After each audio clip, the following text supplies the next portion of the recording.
எனக்கு வீடு பாதியில் நின்று போச்சு, என் பொண்ணுக்கு மாப்பிள்ளை கிடைக்கல, என் பிள்ளைக்கு பொண்ணு கிடைக்கல, என் பொண்ணுக்கு இது பிடிச்சி நிற்குது. இப்படி கடவுள்கிட்ட போய் வேண்டான், வியாபாரமாக ஆக்கிட்டான். அது காரணம் என்னன்னா முன்னோருங்க சொல்லி கொடுத்து இவன் அப்படியே ஊறிட்டான். ஆனால் படைச்சவன் அவன். இப்போது ஒரு குழந்தை இருக்குது, இந்த கிராமத்துல எல்லாம் பார்த்தீங்கன்னா அவங்க களை எடுத்து நிற்பாங்க, அறுப்பறுத்து நிற்பாங்க. ஆனால் குழந்தைய ஒரு மரத்தை இல்லை கலையில் யானை கட்டி போட்டிருப்பாங்க. அங்கே 10 பேர் 20 பேராக வேலை செய்து இருந்தாலும் இந்த குழந்தை அழுவுறது அந்த தாயினுடைய காதில் விழும். அந்த தாய் உடனே செய்கிற வேலையை விட்டுட்டு ஓடியாந்து அந்த குழந்தை எதுக்காக அழுதுது, ஏதாவது கடிச்சிட்டு அழுதா, பசி கழுவுதா அப்படின்றது அந்த தாய் புரிஞ்சுக்கிறான். புரிஞ்சுக்கின உடனே அவளை தூக்கி பால் கொடுக்குறான். கொடுத்துட்டு போட்டுட்டு போய் அவள் வேலையை செய்கிறான் இல்லையா? சாதாரண மனித பிறவி. இந்த மனித பிறவிக்கே இவ்வளோ புரிஞ்சுக்கிற தன்மை இருக்குது. இறைவனுக்கு எவ்வளோ பெரிய தன்மை இருக்கும், அது ஏன் நமக்கு புரியல? அது நீ அங்கே நின்றுட்டு நான் படைச்சவன், அவன் பெத்த தாய்க்கே இவ்வளோ உணர்வு இருக்குது, படைச்சவன் அவனுக்கு தெரியாதா உலகத்தில் உனக்கு என்ன கொடுக்கணும்னு? அப்போ நீ அமைதியாக கண்ணை மூடி இறைவா நீயே எல்லாம் அப்படி நின்னா உனக்கு என்ன கொடுக்கணுமா அவன் கொடுப்பான்.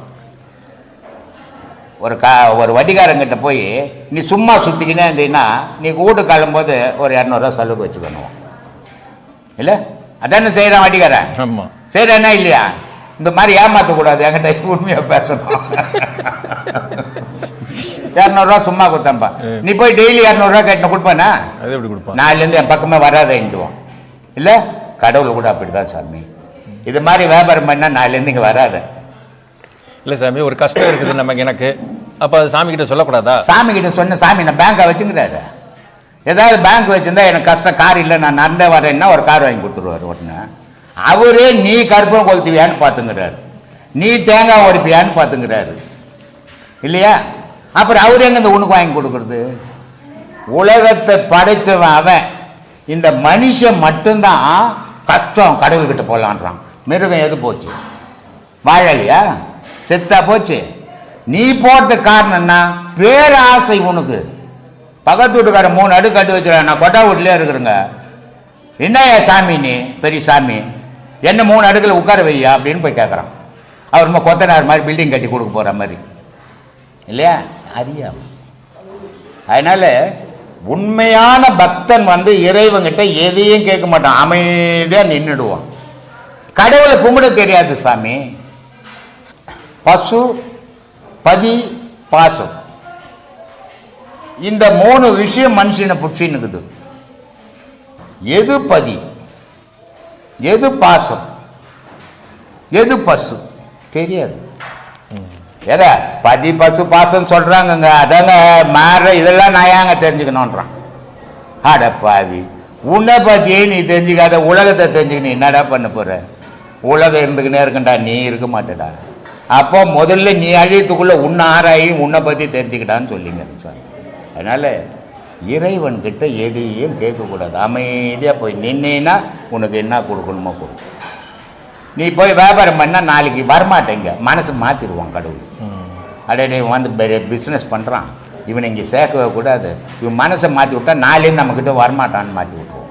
அப்புறம் நீ என்ன பண்ணுவ? உன் கஷ்டத்துக்கு வட்டிக்காரனை தேடுவேன், அப்படி போயிடுவேன், இங்கே தொந்தரவு இருக்காது.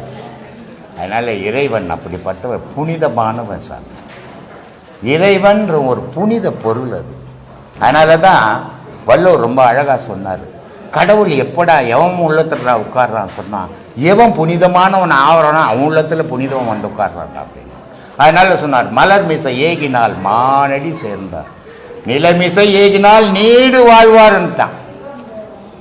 இறைவன் எவனுடைய இதயத்தில் குடிக்கொள்றானோ அவனுடைய வாழ்க்கை நிரந்தரமாக இருக்குண்டா. எவன் இறைவனை இதயத்தில் வைக்கலையே அவன் வாழ்க்கையே இங்கே இருக்காதுறான்ட்டான். ஆஞ்சநேயர் ராமனையும் சீதையும் இதயத்தில் வச்சதால ராமனை விட பக்தி ஆஞ்சநேயர் பக்தன் தான் அதிகம் இந்தியாவில் இல்லையா? அது மாதிரி அந்த கடவுளை உள்ளத்தில் உட்கார வச்சுக்கணும். வள்ளுவ காலத்திலேருந்து எத்தனை ராஜாக்கள் இருந்திருப்பான், எத்தனை பணக்காரன் இருந்திருப்பான், எத்தனை ஜமீன்தார் இருப்பான். யாரை பற்றி நம்ம பேசுகிறோமா? ஆனால் வள்ளுவனை பற்றி பேசுகிற சோறு இல்லாதவன், சோறு இல்லாத சுற்றி இந்த பட்டினத்தாரை பற்றி பேசுகிறோம், பணக்காரனை பற்றி பேசுகிறோம், பட்டினத்தார் காலத்தில் இந்த ராஜாவை பற்றி பேசுகிறோம். ஏன்னா மகான்கள் அழிஞ்சதே கிடையாது, மனுஷன் அழிஞ்சு போயிடுவான் இல்லையா? குணங்குடி மஸ்தான் மதுரை பக்கத்தில் தொண்டிமாநகரம்னு ஒரு ஊர், அவர் ஊர் சொந்த ஊர். அவருக்கு கல்யாணம் பண்ண ஏற்பாடு பண்ணுறாங்க வீட்டில் இருக்கிறவங்க. இவருக்கு கல்யாணம் பிடிக்கல, அதனால் அங்கேருந்து வீட்டிலேருந்து கிளம்பிடுறாரு. தம்பிக்கு கல்யாணம் பண்ணி வச்சுருங்க அந்த பொண்ணை, எனக்கு வேணாம் அப்படின்னு கிளம்பிட்டு வரும்போது இருட்டி போச்சு. தஞ்சாவூரில் ஒரு இடத்துல தங்குறாரு. தஞ்சாவூரில் தங்கும்போது நிறைய சாமியாருங்க தங்கி இருக்கிறாங்க. அந்த இடத்துல இவரும் ஒரு வாரமாக போய் உட்காந்துட்டார். ராஜா என்ன பண்ணுவான், டெய்லி கோயிலுக்கு போயிட்டு வந்து இந்த பிச்சைக்காரனெல்லாம் பார்த்துட்டு போயிடுவார். அன்றைக்கி வந்து ஒரு புது பிச்சைக்காரனாகிறான். இருக்கிற பழைய பிச்சைக்காரனை கூப்பிட்டு கேட்குறாரு, என்னப்பா ஒரு ஆள் புதுசாகிறான் என்னன்னா. அவனை பார்த்தா பிச்சைக்காரன் மாதிரி தெரியல, திருடம் மாதிரி இருக்குது அப்படின்றான். சரி, அவன் திருடவனா நல்லவனான்னு எப்படி தெரிஞ்சுக்குதுன்னு ராஜா கேட்குறாரு அவங்ககிட்ட. நாளைக்கு ஒரு விருந்து வைங்க, அதில் தெரிஞ்சுக்கலான்றான். எப்பா இவங்க துண்டுறதுலேயே இருக்கிறான் பாரு. இப்போ சாமியாருன்னு வேஷம் போட்டுங்கிறான். சரி, இந்த ராஜா அவங்ககிட்ட போய் சொல்கிறாரு, இது மாதிரி நாளைக்கு ஒரு விருந்துக்குதுப்பா, நீ வந்துடுப்பா அப்படின்னு. சரி வந்துடுறோம் அப்படின்னு விருந்து வச்சார் ராஜா. இவன் போகிறாரு, சாப்பிட்டாரு. சரி, சாப்பிட்டதோடு விடல, அவர் ஒரு 2 பொம்பளைங்களை வச்சு நாட்டியம் ஆட விட்டார். மீதி அங்கே இருந்த பழைய சாமியார்லாம் ஒருத்தன் பேசினு கீசினுக்கெல்லாம் நாட்டியத்தை பார்க்கல. ஆனால் இவர் யாருக்கிட்டுமே பேசலை, உத்து நாட்டியத்தையே பார்த்துன்னு இருக்கிறார். இருக்கிற சாமியார்லாம் பேசுகிறோம், பார்த்தியா பொம்பளை மேலே எவ்வளோ வெறிக்குது, பார்த்தியா அவனுக்கு பொம்பளையே முறைச்சின்னுக்கிறான். ஏன்னா இவன் தகுதிக்கு ஏற்ற மாதிரி மனசு கணக்கு போட்டுரும். இப்போ நான் கூட ஒரு பொம்பளை கிட்ட பேசுகிறேன்னு வச்சுக்க, சாமியார் பொம்பளை கிட்டே பேசிக்கிறாரியா அப்படின்ட்டுவான். இல்லை, இவன் கணக்கு தானே. ஆனால் எதுக்கு பேசுகிறான் சாமியார்னு தெரியாது. அது மாதிரி அவர் அந்த பொம்பளைங்களையே பார்த்துங்கிறார் நாட்டிய பேரி. ஒருத்தர் என்ன பண்ணுற, என்னதான் அப்படி பார்க்குறான்னு அவருடைய தோள்கட்டில் இவன் முகத்தை வச்சு பார்க்குறான். இவர் அந்தத்தில் இருக்கிறாரு. அப்போ போய் சொல்கிறான் ராஜா கிட்ட, சாமி அவரை சாதாரண ஆளுன்னு நினச்சா அவர் மகான், அவர் மேலே அந்தத்தில் நிற்கிறார் சாமி. அதெல்லாம் முடிஞ்சது, இவர் கிளம்புறாரு. ராஜா வந்து சொல்கிறான், சாமி நீங்கள் இங்கே இருங்க அப்படின்ற. இல்லைப்பா நான் ஊராக போகணும். இல்லை எனக்கு எல்லாம் இருக்குது, உங்களுக்கு என்ன ஒன்று என்ன இருக்குது உனக்குன்றார். இந்த நாடே இருந்து. சரி, இதுக்கு முன்னே யாருது? எங்கள் அப்பா இருந்தார்.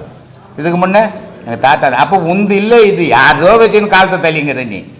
உனக்கே ஒன்றும் இல்லை, எனக்கு என்னடா செய்து கொடுப்பேன்ட்டு கிளம்பிடுறான். அங்கே சொல்கிறான், இருக்கிற சாமியாரை பார்த்து என்னை மாதிரியால் இருந்தாலும் ரொம்ப மோசமானுவேன். அந்த சாமியாருங்களை பார்த்து சொல்கிறாரு, எவனுக்காவது மீசகுதாடா உங்களுக்குன்றார். மீசகிற ஆம்பில சிங்கங்கள் இருந்தால் வெளியினில் என் கூட வாருங்கள். நாசி நிரம்பவும் மயிர்தான், 2 கால் நடுவிலும் ஒரு கூடை மயிர்தான். அந்த ரோசம் கெடுவாரலாம் என் கடை மயிர்தான். குணங்குடி கொண்டாலே தன் உயிர்க்கு உயிர்தான் என்றாரு. என்னை எவன் நம்புறானா அவனுக்கு நான் உயிராக இருப்பேன்டா, என்னை நம்பாத சிந்தி போகிற மயிருக்கு சமண்டாவேன் அப்படின்றாரு. அப்படி இருக்கணும் ஞானி. தன்மையை இயல்பாகவே வந்து கெட்டதை மட்டும்தான் முதல்ல போய் பற்றோம் அப்படின்னு சொல்கிறாங்க. அதுக்கு நீங்கள் சொல்கிற விளக்கம்? உயிரின் தன்மை கெட்டதை மட்டும் பற்றதில்லை, மனசின் தன்மை கெட்டதை மட்டும் முதல்ல பிடிக்கும். உயிர்ன்றது தனித்தது, மனசுன்றது கலந்தது. இந்த மனசுக்கு தான் இது நல்லா இருக்கும், அது நல்லா, உயிருக்கு இது நல்லா இருக்குமா அது நல்லா இருக்குமான்னு தெரியாது, அது ஏங்கிக்கினே இருக்கும். சரி, மனசு வந்து கூட்டு கலந்து வச்சுங்குது. அந்த காரணமும் 4 பேர் ஆளை வச்சுங்குது. அதுக்கு கண்ணு மூக்கு வாய் காது, இது 4 அது கூட வச்சுங்குது. சரி, அது காது சொல்லுது, ஓ நல்லா பேசுறாரு அவரு, நல்லா இருக்குதியா அது அப்படின்து. மூக்கு சொல்லுது, ஓ நான் வாசனை தம்மையா, நம்ம சாப்பிட்டா எப்படி இருக்கும் தம்மையா இருந்து. நாக்கு சொல்லுது, அருமையாகுதுப்பா ருசி அப்படின்து. இது எல்லாம் கலந்து மனசு கேட்குது, ஓ எது நல்லா, இது நல்லா இருக்குதா புடியத. இப்படி எல்லாத்தையும் அது புடிச்சின்னு தெரியுது. ஆனா மரண தருவாயில மனசு இல்லை, எதுவுமே தெரியல, படுத்து கிடக்குறோம். மனசு போனால் மரணம் வந்தது. அப்போ இந்த இயல்பான வாழ்க்கையில இதை வச்சு தானே நம்ம பயணம் பண்றோம். அதுதான், இதை வச்சுதான் ஒவ்வொரு செயலையுமே செய்துங்கிறோம். ஆனா இந்த செயல்ல நன்மை தீமை நம்ம பகுத்து பார்க்கணும். பார்க்காம பயணம் பண்ணாக்கா தீமையும் நடக்கும் நன்மையும் நடக்கும். சரி, அப்போ நம்ம பகுத்து பார்க்கணும். அதுக்கு தான் அறிவு, சிற்றறிவுன்னு ஒன்று இருக்குது. அது கூட சித்தம் புத்தி அகங்காரம்னு வச்சுக்கிறோம். புத்தின்றது ஆலோசனை சொல்றது, சித்தம்ன்றது அறிவு, செயல்புரியுது அகங்காரம். அப்போ அறிவு சிற்றறிவு சொல்லுது, மனத்தோட ஒரு அறிவுக்குது, ஆன்மாவோட ஒரு அறிவுக்குது. மனத்தோட இருக்கிறது சிற்றறிவு, ஆன்மாவோட இருக்கிறது பேரறிவு. அப்போ மனத்தோட இருக்கிற சிற்றறிவு சொல்லுது இந்த மாதிரி செயலெல்லாம் செய்யாத, இதெல்லாம் தீமையை விளைவிக்கும் அப்படின்னு அறிவு சொல்லுது. புத்தி சொல்லுதையோ அதெல்லாம் நடக்காது யாரு, அங்கார் சொல்லுது நீ செய்யறியா, நான் சரி நான் செய்யிட்டு வந்துடுறேன் அப்படின்னு போய் செய்யுது. அது நன்மையும் செய்யுது தீமையும் செய்யுது. இந்த செயல்கள் இருந்து பிரித்து பார்த்து எடுத்துடணும், அப்போ உனக்கு துன்பம் இல்லை. இந்த மாதிரி மனத்தை பக்குவப்படுத்தணும். முதல்ல நல்லதுக்கே பயன்படுத்தி பயன்படுத்தி பயன்படுத்தி அதுக்கு அந்த வழியை காட்டி கொடுக்கணும். ஒரு மாடு கட்டி வச்சுக்கிற, எங்கேயோ வந்து வாங்கின்னு வந்துட்ட, நீ துடு குத்து வாங்கின்னு வந்தேன்னு மாட்டுக்கிட்ட சொன்ன தெரியாது. அவுத்து விட்டீங்கன்னா இருந்த இடத்துக்கு தான் போயிடும். அது காலையில் அவுத்து விட்டீங்கன்னா அது எந்த பக்கம் போய் மேய்ஞ்சுதான் அந்த பக்கம்லாம் போயிடும். அது அந்த பக்கம் போகக்கூடாது. அப்போ என்ன பண்ணணும், அந்த மாட்டை கையோடு புஷின்னு போடணும், கையோடு இட்டுன்னு வரணும். அப்படி பழகிட்டீங்கன்னா அப்புறமா அவுத்து விட்டா அது நல்ல வழியிலேயே போகும். அந்த மாதிரி இந்த மனமாகப்பட்ட மாட்டை நல்ல வழியிலேயே போய் பழக்கப்படுத்தணும். அப்போ நல்லதே செய்யும். எல்லாத்திலையும் போன்னு விட்டுட்டோம்னா எல்லாம் செய்யும். இதான் சாமி மனத்தினுடைய நிலை. ஐயா, அரசு ஊழியர் அவங்க பையன் அரசு ஊழியராக போகணுன்னு ஆசைப்படுறான். சரி. அது மாதிரி ஒரு ஆன்மீகவாதியாக வரவங்க அவங்க குடும்பத்தில் எல்லாரும் ஆன்மீகத்தில் வரணும்னு ஆசைப்படுறோம். சரி, அதுக்கு என்ன பண்ணணும்? ஒன்றுமே பண்ண முடியாது. அவனுக்கு அது விதி இருந்தால் தான் வர முடியும். நாட்டில் இருக்கிறவங்களாம் அரசு ஊழியர் ஆக முடியுதா? எல்லாரும் படிச்சிருக்கிறோம். விருப்பம் எல்லாருக்கும் விருப்பம். ஆனால் நடக்குமா? அது நடக்கிறதுக்கு என்ன பண்ணணும்? நடக்கவே நடக்காது. உன் விதிப்படி தான் நடக்கும். நீ ஒரு ஆன்மீகவாதியாக வரணும், நீ அதிலேயே நிலைச்சு நிற்கணும். உலகத்தில் இப்போ நம்மக்கிட்ட எத்தனை ஆயிரம் பேர் வந்துக்கிறான். எல்லாரும் ஆன்மீகவாதி ஆகிருக்கிறானா? ஆக முடியலையே. ஏன்னா ஒரு உபதேசம் 2 உபதேசம் அதுக்குள்ள அவன் பயந்து ஓடி போயிடுறான். அப்போது அவனுக்கு அந்த விதி ஒத்துழைக்கணும். அப்போதான் அந்த மதியாகப்பட்டது இங்கே வேலை செய்யும். அரசு ஊழியராக போகணுன்ற ஆசை எல்லாருக்குமே இருக்குது. ஆனால் படித்தவனால கூட போக முடியல, படிக்காதவெல்லாம் போயிடுறான். ஆமாம் இல்லையா? அதனால இது அவனுக்கு அந்த அமைப்பு இருந்தால் மட்டும்தான் அது நடக்கும். அதுக்கு அடையாளம் கிடையாது. ஆனால் அந்த அமைப்பு இருக்கணும், அவனுக்கு இருந்தால் மட்டும் சாதிக்கலாம். இல்லைன்னா ஆன்மீகவாதியாக வர்றது அவ்வளோ சாதாரணமான விஷயம் இல்லை. உலகத்தில் இருக்கிறதுலேயே ரொம்ப கடினமான இதுதான். அதை அந்த கடினமான இவன் மனம் ஏற்றுக்காது. ஏன்னா 4 பேர் மாதிரி வாழணும்னு இவன் நினைக்கும் போது இவன் அலங்கோலமாக வாழ முடியாது. சரி, அப்படி நினைப்பு வரும்போது அவன் ஆன்மீகவாதியாக இருக்க முடியாது. சும்மா அதில் வரலாம் போகலாம், ஏதோ அப்படி இப்போ இது பண்ணலாம். இப்போ நம்மக்கிட்ட எத்தனை ஆன்மீகவாதிங்க வராங்க போகிறாங்க பௌர்ணமிக்கு. ஆமாம், அவ கேட்டால் என்ன சொல்ல போகிறாங்க? நான் ஆசிரமத்துக்கு போகிறேங்க, நான் ஆன்மீகவாதிங்கன்னு சொல்ல போகிறாங்க. ஆமாம், அது மாதிரி இருப்பாங்களே தவிர அதெல்லாம் மூழ்க முடியாது. மூழ்கணும்னா அவனுக்கு அந்த விதி ஒத்துழைக்கணும். அப்போ தான் அவன் மனம் அதுக்கு கட்டுப்படும். ஆன்மீகத்துக்கு இருக்கிறதுலே ஒரு மனைவிக்கு தந்தை கட்டுப்படுவான், கணவனுக்கு மனைவி கட்டுப்படுவான், மனைவிக்கு கணவன் கட்டுப்படுவான். ஆனால் கடவுளுக்கு மனிதன் கட்டுப்பட மாட்டான். ஏன்னா கண்ணால பார்க்காத பொருள் அது. ஆமா, அதனால அதுக்கு கட்டுப்படவே மாட்டான் இவன். சரி சரி. அப்படி கட்டுப்படாத போது ஆன்மீகத்தை அவன் வர முடியாது. கணவனுக்கு கட்டுப்படக்கூடாது, மனைவிக்கு கட்டுப்படக்கூடாது, உலகத்துக்கு கட்டுப்படக்கூடாது, கடவுளுக்கு மட்டும் கட்டுப்பட்டு இருக்கணும். அவன் மட்டும்தான் இதுல வர முடியும். அப்போ கடவுளுக்கு கட்டுப்பட்டவன் எல்லாத்தையும் இழப்பான். இவன் எந்த மனிதன் இழக்க தயாரா இருப்பான்? எவ்வளவு கஷ்டப்பட்டு இந்த லெவலுக்கு வந்தேன் தெரியுமா நானு, அதை விட்டுட்டு ஆன்மீகத்துக்கு போனமையா, அப்படிப்பட்ட ஆன்மீகம் எனக்கு வானாயா அப்படின்னுமா சொல்லிட்டு போவாங்க. அப்புறம் எப்படி வருவான் அவன்?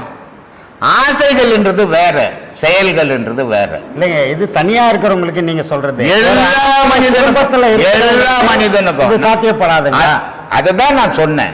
இப்போ அவர் சரவணன் கேட்டதை கூட என்ன சொன்னேன், இந்த பிறப்புல வரல, ஆனா நீ உயிரோட உறவாடிக்கின்னு இருக்கணும். அடுத்த பிறவில இளமையிலேருந்தே நீ அதுல வருவ. ஆனால் அந்த உயிரோட உறவாடாம பகுட்டுக்கு ஆன்மீகத்துக்கு வர, சாஸ்திரமத்துக்கு வர்றது, பகுட்டுக்கு பந்தா பண்றது போறது, நான் ஆன்மீகவாதி அப்படின்னு சொல்லிக்கிறதால ஒரு பயனும் கிடையாது. உன்னையே நீ ஏமாத்திக்கிற கதை அது. உண்மையான ஆன்மீகம், நீ ஆசிரமத்துக்கு வந்துட்டீங்கன்னா 1 மணி நேரம் யார் எது சொன்னா போய் உட்காந்துடணும், அப்படியே உட்காந்து உனக்கு தெரியக்கூடாது. இங்க என்ன ஆன்மீகவாதியா வரா, சோறு போட்டா தண்ணி வைக்கிட்டான்றான். இங்கேயே எப்படி இருக்கிறான்னா வீட்டுல எப்படி இருப்பான்? இதை நம்ம ஒன்றும் பண்ண முடியாது. சரி, ஏதோ இதுலையாவது பற்றிலையாவது வரானா அது வரைக்கும் சந்தோஷம், அப்படி போனமே தவிர அவனுக்கு தோணணும் உன்னால செய்ய முடியாது. நான் அடையணையா, எதை ஒன்னா நான் போட்டேன், எனக்கு வானா, எனக்கு எதையும் நான் எத்தனை வரலையா வரும்போது போகும்போது நான் இவ்வளோ சம்பாதிச்ச எதுவும் வரப்போறது இல்லை. சரி. அப்போ நான் எது போனாலும் பரவாயில்ல இருந்தா இருக்கட்டும், நான் எனக்கு கடவுள் ஓனையா அப்படின்னு பிடிக்கிறவனுக்கு மட்டும் சாத்தியம். இல்ல அதுக்கான அடித்தளத்தை நம்ம அமைச்சு கொடுக்க முடியாது. முடியாது. அடித்தளம் 1000 காலமா நடந்துக்குந்தாங்குது. ஆனா எவனும் போல அதுல, ஏன்னா மனம் ஏத்துக்க மாட்டேங்குது.